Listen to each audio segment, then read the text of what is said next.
took money from people in the end because I realized how useful people could be, just in terms of introductions, et cetera. Like they're very incentive aligned to help the company grow, right? Thank you for coming out and being with us today. Really appreciate that. Yeah, thanks for having me. And I heard that a lot of you guys are hungover, so thanks for being here. These are the people that really want to be here. That's great.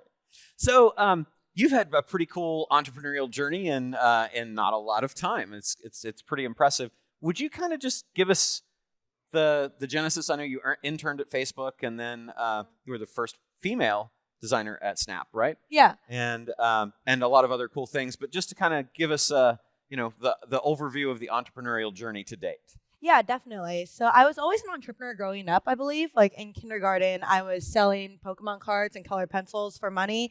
I actually got sent to the principal's office and got threatened to get kicked out of. And you're like, I'm selling Pokemon cards. Yeah, exactly. And then in around second grade, I started learning to code. So I was making bots and then just like using these bots to get rare items and Neopets on like the actual site and then reselling them on forums for like thousands of dollars.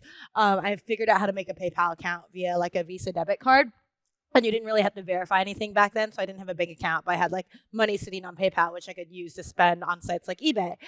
And then just started making a bunch of like internet marketing tools, made one of the first Twitter bots out there that would just like auto follow and unfollow people and targeted internet marketers who would spend quite a lot of money on it. And then, I got into hackathons in college, and that's when I discovered the startup world and that there were things that were even bigger than these like mini websites I was creating.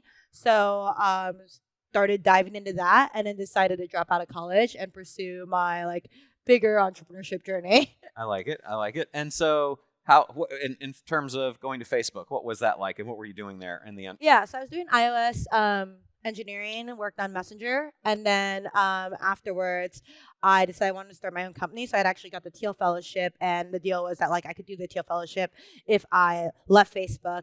So for people that don't know, it was called 20 Under 20 back then, and Peter Thiel was giving kids $100,000 to drop out of school and pursue their dreams because he wanted to make a point that you didn't need college. That's pretty cool.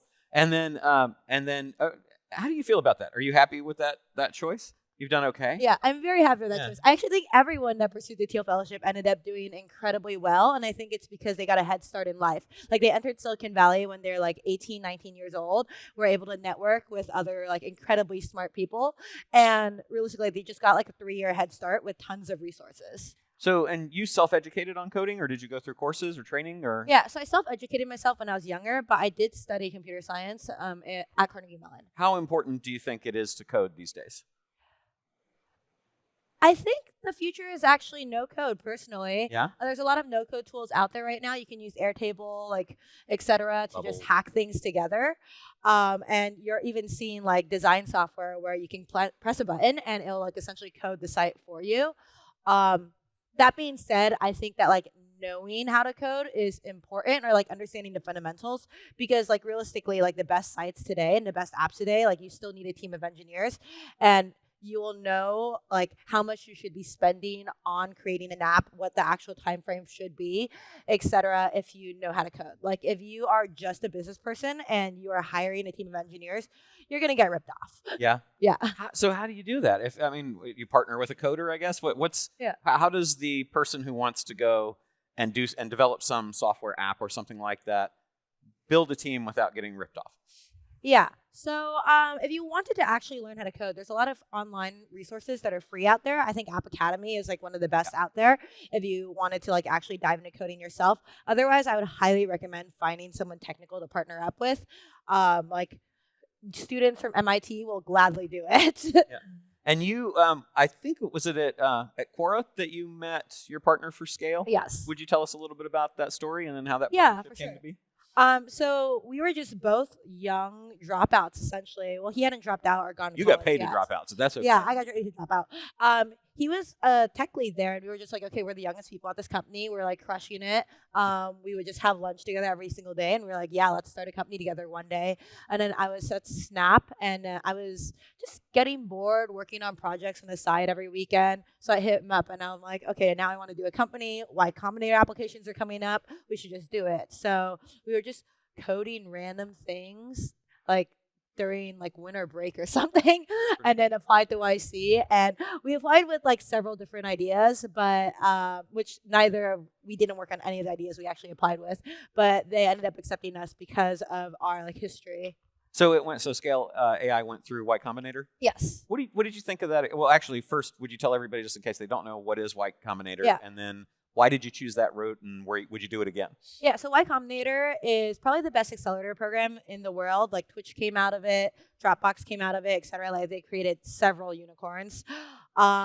I enjoyed the experience. I think that like if you're a B2B company, it gives you an unfair advantage because it's just like you can sell to all the other YC companies. Right. And it's just like ongoing infinite network of companies that have funding that can spend on your product. So if you are a B2B company that has a product that's useful for any company out there, like it's a no-brainer to do.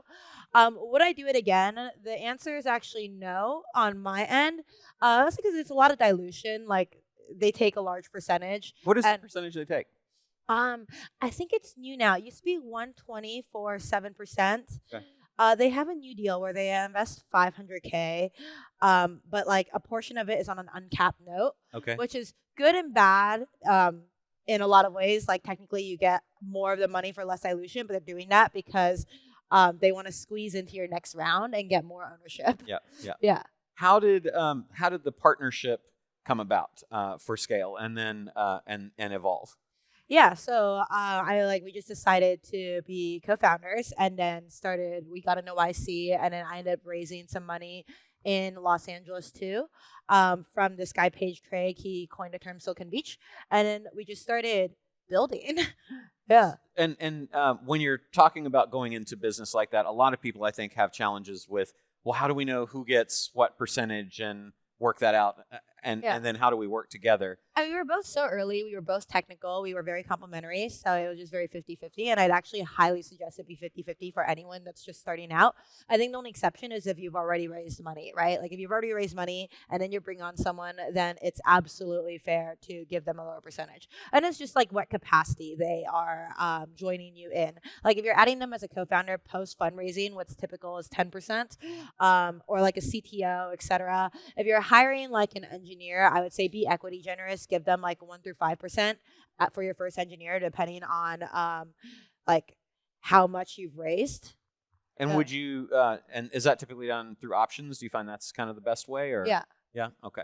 And you've done a lot of fundraising. You had written an article on it, and it couldn't pull it up, which has gotten me totally hanging because it was like I wrote this long thing on exactly how you do fundraising. Would you share with us how would you go about doing that if you didn't have any connections right now? Yeah, so we just created major FOMO. What I did was I looked at friends who knew investors and asked them to send the investor like hype me up essentially, right? And say like, you have to meet Lucy, blah, blah, or I'll send a forwardable to them and then they forward it to the investor and then we get introed. But like once it's hyped up, I align all the meetings all at once. Start off with like the investors that I care less about that I view as like a practice round because like they're going to ask questions and then I can like reform my pitch and then have all the like bigger investors that can write larger checks in the end. And then kind of just say like, oh yeah, like I'm really busy because I actually have like all these other meetings or I'm going to be on Sand Hill Road these dates. So like it's best to meet at this time. And then like suddenly they know that you're talking to other investors without you saying who exactly you're talking to, which you don't actually want to reveal because they will back channel. So if you're like, oh, I'm talking to like this person at Sequoia and then they end up past, like it will cause other investors to pass versus like if you leave it like up hanging, like everyone's going to try to figure it out. But that creates insane FOMO. And like, there's not one person they go to where like, if they end up passing on you, like they know. So when you have the conversations with the investors, how do you prep for that?